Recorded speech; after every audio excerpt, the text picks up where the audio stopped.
Before Zeus ruled the sky, before the thunderbolt became the symbol of his power, before the gods gathered on Mount Olympus, the universe belonged to another generation, and their ruler was Cronis. Cronis was one of the Titans, children of the ancient powers Uranus, the sky, and Gaia, the earth.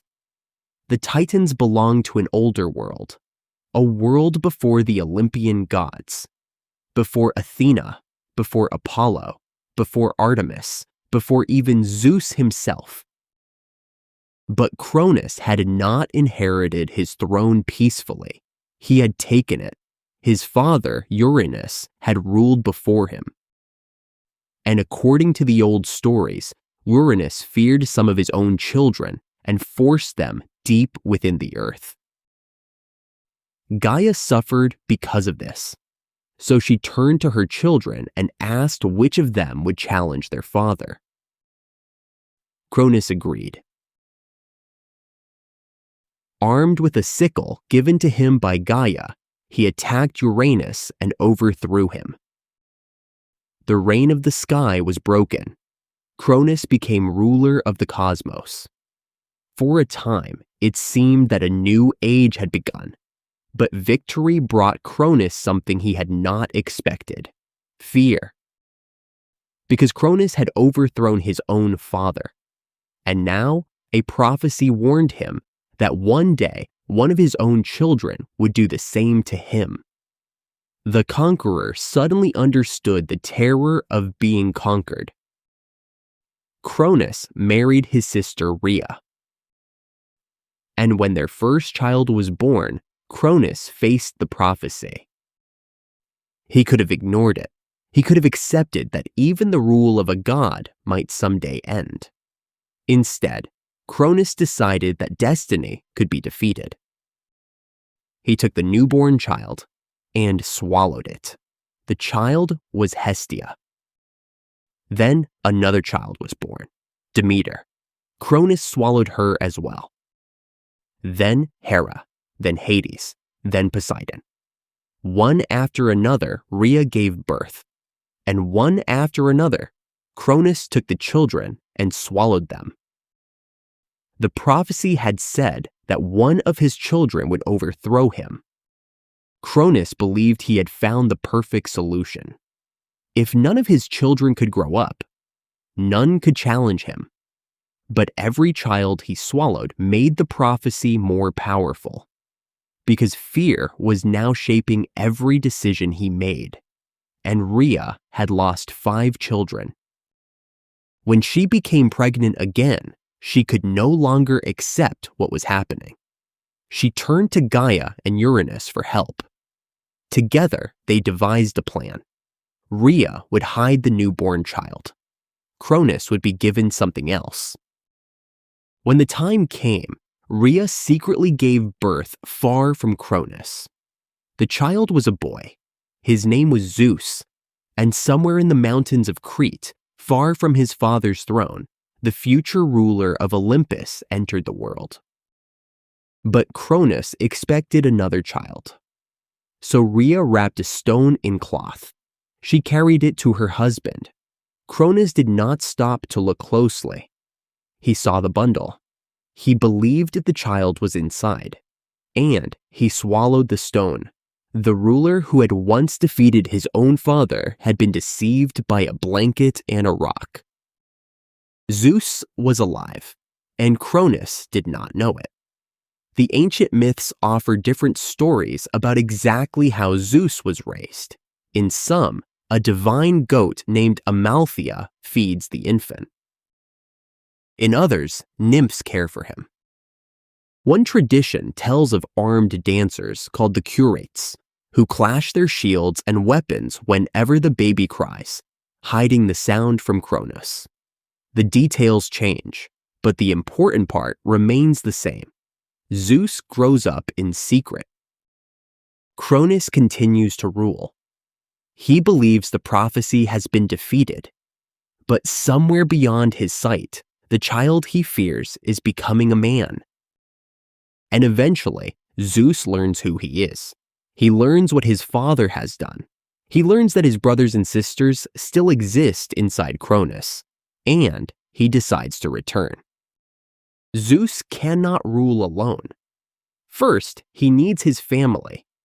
With the help of Metis, a goddess associated with wisdom and cunning, Zeus prepares a plan. Cronis is given a powerful substance that forces him to release what he has swallowed. And suddenly, the children he had tried to erase return to the world. Poseidon, Hades, Hera, Demeter, Hestia. Cronis had swallowed them to prevent rebellion. Instead, he had kept them together. Now Zeus was no longer a hidden child. He was the leader of a new generation of gods. And the prophecy Cronis feared was beginning to come true. But Cronis was still ruler, and the Titans were ancient and powerful. They would not simply surrender. The struggle that followed became one of the greatest wars in Greek mythology. The Titanomachy, the War of the Titans. On one side stood Cronis and many of the older Titans. On the other stood Zeus, his brothers, his sisters, and those who chose to support them. This was not a battle lasting a single day. According to the myth, the war continued for 10 years. Imagine what that meant to the ancient imagination. Not armies of ordinary humans fighting across a valley, but generations of divine powers struggling over who would rule reality itself. Mountains shaken, the earth trembling, the heavens filled with violence, and neither side able to win. Zeus needed allies. Deep within the world were powerful beings, imprisoned during the reign of the older gods. Among them were the Cyclopes. They were strange ancient beings, remembered for the single eye in the center of the forehead. Zeus freed them. And the Cyclopes gave the younger gods weapons. Not ordinary weapons. Weapons that would become inseparable from the gods who carried them. To Poseidon, they gave the trident, a weapon associated with the power of the sea. To Hades, they gave a helmet that could make its wearer invisible. And to Zeus, they gave the thunderbolt. It was more than a weapon. It became the sign of Zeus himself. The storm, the flash across the sky, the sudden force that comes from above. To people living in the ancient Mediterranean world, lightning could strike without warning. Thunder could roll across mountains. Storms could transform a peaceful sky in moments. The power of Zeus was not difficult to imagine. People could hear it, they could see it, they could fear it. But Zeus gained another group of allies as well. The Hecatoncheires, the 100-handed ones, enormous beings with 50 heads and 100 arms. They too had been imprisoned. Zeus released them. And in the final struggle against the Titans, their strength became devastating. They hurled rocks in overwhelming numbers. The battlefield disappeared beneath the violence. Zeus unleashed thunder and lightning. The sky burned. The earth shook. The seas roared. And finally, after years of war, the younger gods defeated the Titans.